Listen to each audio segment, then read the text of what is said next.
जय हिंद, नमस्कार दोस्तों और मेरे प्यारे मित्रों, आप सब लोग कैसे हैं। आशा करते हैं कि आप सब लोग बहुत अच्छे होंगे और अपने प्रतियोगिता परीक्षा की तैयारी में आप सभी भाई बहन लोग अच्छे से लगे होंगे। दोस्तों, इस नए वीडियो में आप सभी भाई बहन लोगों का हार्दिक स्वागत एवं अभिनंदन है। दोस्तों, आज के इस वीडियो में हम लोग मैथ से संबंधित सॉल्व ट्रिक को समझेंगे कि हम लोग दोस्तों कुछ प्रश्न ऐसे मिलते हैं जिसमें हम सॉल्व ट्रिक का प्रयोग कैसे करें। हमें कोई सेंटेंस दिया रहता है, उस सेंटेंस की मदद से हमें दूसरे सेंटेंस का आंसर निकालना होता है। इस टाइप के प्रश्न में दोस्तों हम सॉल्व ट्रिक का प्रयोग कैसे करें, इस वीडियो में मैं आपको पूरा समझाऊंगा। और दोस्तों, यह वीडियो बहुत ही बेनिफिशियल बनाने वाला हूं, बहुत ही इंपॉर्टेंट बनने वाला है, तो इसलिए आप ज्यादा से ज्यादा इस वीडियो को अपने दोस्तों को शेयर करिए, क्योंकि इस प्रकार की बेनिफिशियल वीडियो का वो प्रतियोगिता परीक्षाओं में बहुत लाभ उठा सकते हैं। तो दोस्तों, यह वीडियो बहुत ही इंपॉर्टेंट है। अब हम लोग देर न करते हुए इस वीडियो को दोस्तों शुरू करते हैं। दोस्तों देखिए, दो प्रश्न लिखे हुए हैं। इस प्रकार के एकाकी प्रश्न दोस्तों जब भी हमें मिलते हैं कि हमें कोई सेंटेंस दिया रहता है, उस सेंटेंस की मदद से हमें दूसरे सेंटेंस का आंसर निकालना होता है, तो हम दोस्तों इस प्रकार के प्रश्नों को कैसे हम सॉल्व ट्रिक की मदद से हल करेंगे, इस वीडियो में दोस्तों आपको समझ में आएगा।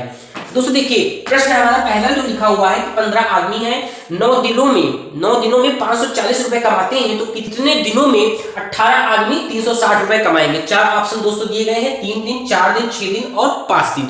ठीक है दोस्तों, तो इन प्रकार के प्रश्नों को हमें सॉल्व करने के लिए दोस्तों देखिए, पहले हमें जो आदमियों की जो संख्या बोली गई है उसे पहले हमें लिखना है। क्या लिखना है? आदमियों की संख्या लिखना है।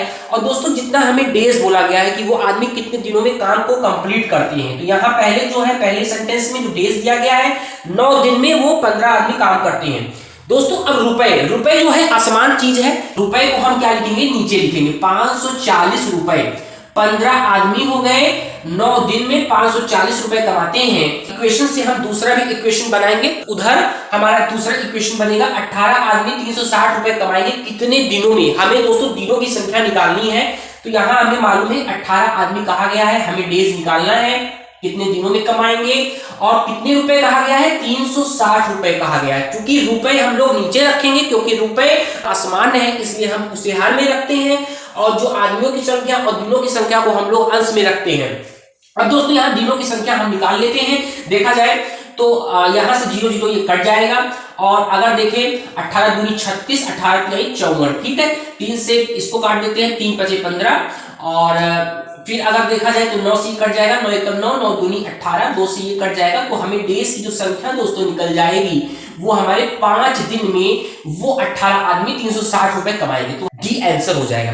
दोस्तों, दूसरा प्रश्न लिखा गया है, इसमें दोस्तों आयु संबंधित प्रश्न है, एकाकी प्रश्न है। इस प्रकार का भी प्रश्न हमसे प्रतियोगिता परीक्षा में कई बार पूछा गया है।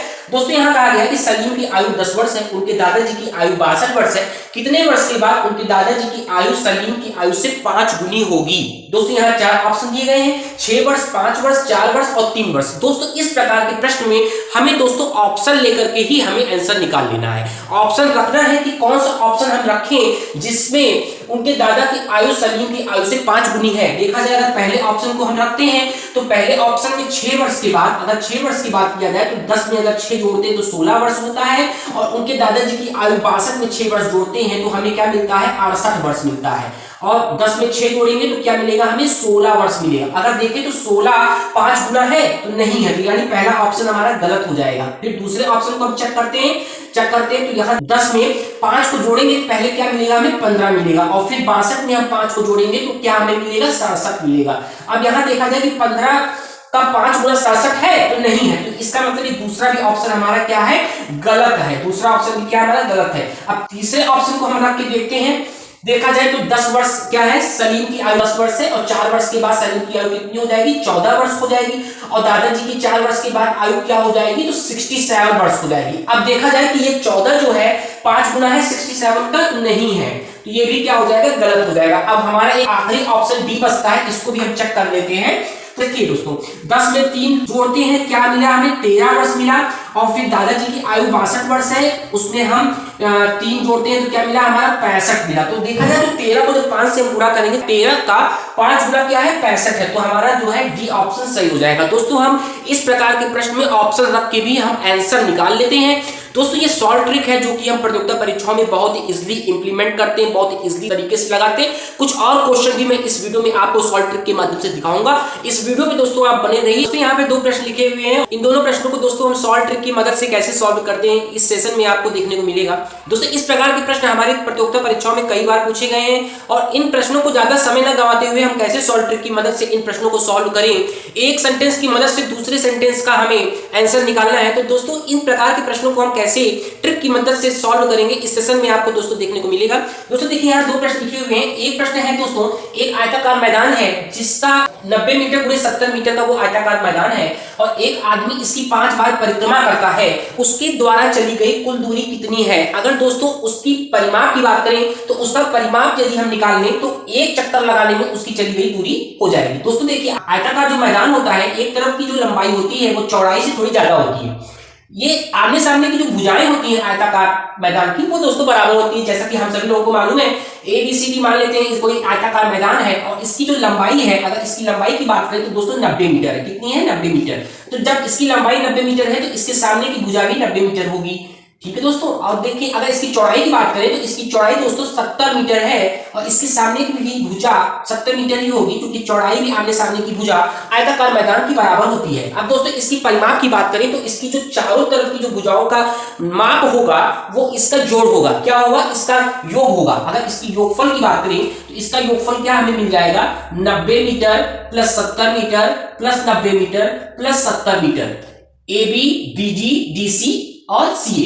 तो चारों भुजाओं की दोस्तों योग है अगर देखें तो 90 90 180 70 70 140। तो हमें क्या मिल गया दोस्तों? 320 मीटर मिल गया। कितना मिल गया? 320 मीटर मिल गया। वो कह रहा है कि 5 बार अगर इस आयताकार मैदान का व्यक्ति परिक्रमा करता है तो कितना दूरी वो चलेगा। तो एक बार जब परिक्रमा करेगा तो दोस्तों 320 मीटर चलेगा। तो जो उसका परिमाप का योग होगा वो एक लगाया गया चक्कर उसके परिमाप का योग होगा। और दोस्तों 5 बार अगर वही चक्कर लगाता है तो 320 जो दूरी है वो 5 बार तय किया। तो कितनी दूरी टोटल तय किया? 320 में 5 को गुणा करेंगे तो दोस्तों हमें क्या मिलेगा? 5 0 0 5 दूनी 10 के 1 5 1 15 1 16, यानी दोस्तों 1600 मीटर की दूरी वो 5 बार तय करेगा। और दोस्तों तीसरा ऑप्शन इसमें सही हो जाएगा। और दोस्तों देखिए अब यहाँ दूसरा प्रश्न लिखा है, यदि a बराबर 16 है और b बराबर 5 है तो दोस्तों a square plus b square plus ab upon a cube minus b cube का मान बराबर है। इन प्रकार के प्रश्नों में ज्यादातर विद्यार्थी ज्यादातर शिक्षार्थी क्या करते हैं कि a और b का मान रखते हैं। अगर दोस्तों यहाँ a और b का मान रखेंगे तो काफी समय खराब होगा और हमारा क्वेश्चन बहुत ही समय में कंप्लीट होगा। अब दोस्तों a और b का मान हमें नहीं रखना है। पहले हम देखें कि इसको थोड़ा सा सिंप्लीफाई करें। अगर ये दोस्तों थोड़ा सिंप्लीफाई हो जा रहा है तो a और b का मान बाद में हम रखें, पहले इसको थोड़ा सिंप्लीफाई करें। अब दोस्तों यहाँ देखा जाए कि a cube minus b cube का फार्मूला क्या होता है। तो a cube minus b cube का फार्मूला हमें मालूम है कि अपॉन में दोस्तों क्या हो जाएगा? a minus b into a square plus b square plus ab। ये दोस्तों फार्मूला होता है a cube minus b cube का। अब दोस्तों ऊपर जो लिखा गया है a square plus b square plus ab, ये दोस्तों नीचे से क्या है? समान है। तो ये दोनों दोस्तों कट जाएगा तो हमें क्या मिल जाएगा? 1 अपॉन a माइनस b। अब दोस्तों a और b का मान इसमें हम रखेंगे तो हमें क्या मिलेगा? 1 और a का मान दोस्तों क्या है? 16 और b का मान दोस्तों क्या है? 5।